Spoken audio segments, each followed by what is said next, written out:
Chapter 3. A Short Rest. They did not sing or tell stories that day, even though the weather improved, and not the next day, nor the day after.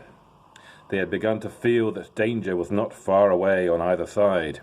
They camped under the stars, and their horses had more to eat than they had, for there was plenty of grass, but there was not much in their bags, even with what they had got from the trolls. One morning, they forded a river at a wide, shallow place full of the noise of stones and foam. The far bank was steep and slippery. When they got to the top of it, leading their ponies, they saw that the great mountains had marched down very near to them. Already they seemed only a day's easy journey from the feet of the nearest.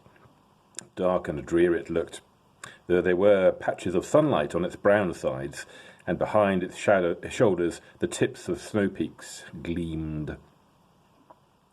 "Is that the mountain?"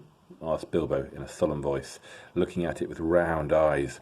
He had never seen a thing that looked so big before. "Of course not," said Balin. "That is only the beginning of the Misty Mountains, and we have got to get through, or over, or under these somehow, before we can come into Wilderland beyond. And it is a deal of a way even from the other side of them to the lonely mountain in the east, where Smaug lies on our treasure." "Oh," said Bilbo. And just at that moment he felt more tired than he ever remembered feeling before. He was thinking once again of his comfortable chair before the fire, in his favourite sitting room in his hobbit hole, and of the kettle singing. Not for the last time. Now Gandalf led the way. "We must not miss the road, or we shall be done for," he said. "We need food, for one thing, and rest in reasonable safety. Also, it is very necessary to tackle the Misty Mountains by the proper path, or else you will get lost in them, and have to come back and start at the beginning again, if you ever get back at all."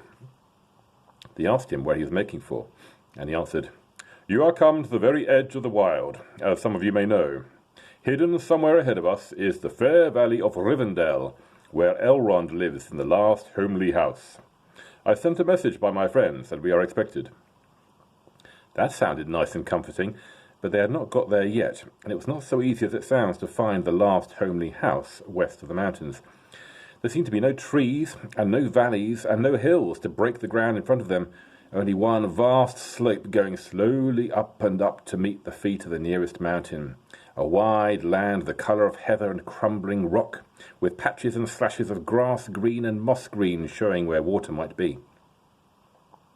Morning passed. Afternoon came, but in all the silent waste there was no sign of any dwelling. They were growing anxious, for they saw now that the house might be hidden almost anywhere between them and the mountains. They came on unexpected valleys, narrow with steep sides, that opened suddenly at their feet, and they looked down, surprised to see trees below them and running water at the bottom. There were gullies that they could almost leap over, but very deep with waterfalls in them. There were dark ravines that one could neither jump over nor climb into.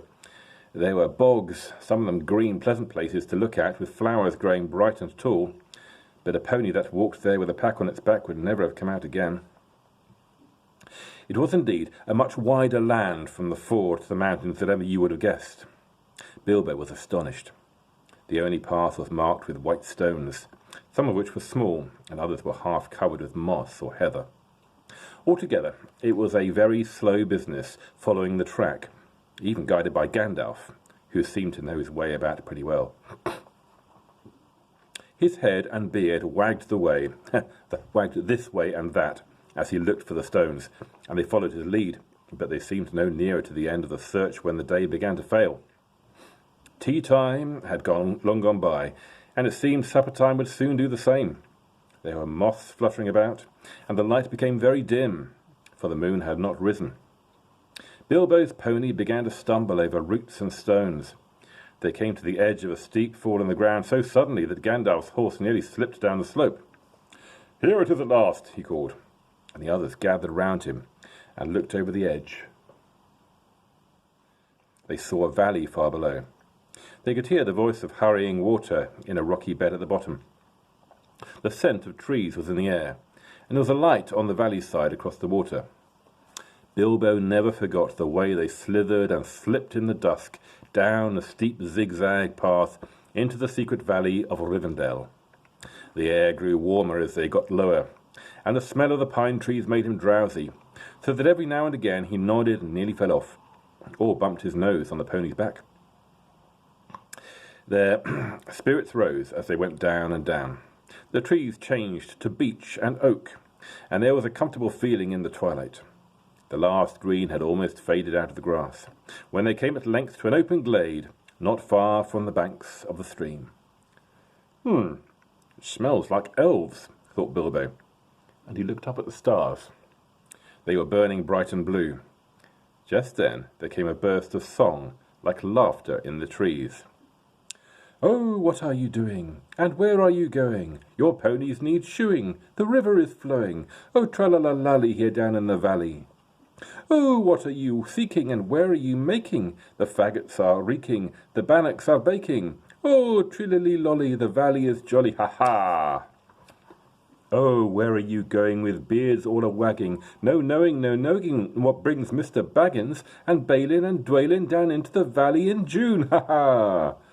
Oh, will you be staying, or will you be flying? Your ponies are straying, the daylight is dying. To fly would be folly, to stay would be jolly. And listen and hark till the end of the dark to our tune. Ha-ha!" So they laughed and sang in the trees, and pretty fair nonsense, I dare say you think it. Not that they would care. They would only laugh all the more if you told them so. They were elves, of course. Soon Bilbo caught glimpses of them as the darkness deepened. He loved elves, though he seldom met them, but he was a little frightened of them too. Dwarves don't get on well with them. Even decent enough dwarves like Thorin and his friends think them foolish, which is a very foolish thing to think, or get annoyed with them, for some elves tease them and laugh at them, and most of all at their beards. "Well, well," said a voice, "just look. Bilbo the Hobbit on a pony, my dear. Isn't it delicious? Most astonishing, wonderful." Then off they went into another song as ridiculous as the one I have written down in full. At last one, a tall young fellow, came out from the trees and bowed to Gandalf and to Thorin. "Welcome to the valley," he said. "Thank you," said Thorin, a bit gruffly. But Gandalf was already off his horse and among the elves, talking merrily with them. "You are a little out of your way," said the elf. "That is, if you are making for the only path across the water and to the house beyond.